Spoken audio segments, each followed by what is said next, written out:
So hey everyone, welcome back to another quick and very interesting tutorial. Where in this quick tutorial I'm going to show you how you can save Premiere Pro projects automatically to recover projects from crashes.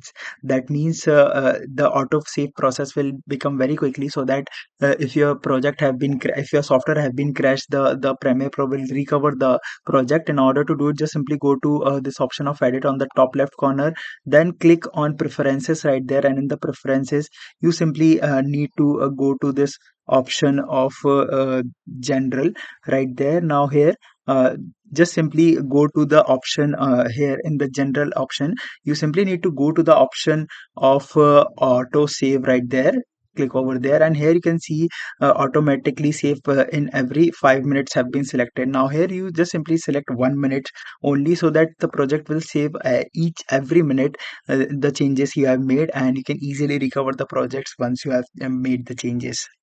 Alright, so that's it for this tutorial. I hope this video will be helpful for you. Make sure to hit the like button and subscribe button for more such helpful and interesting tutorials. See you in the next one. Take care.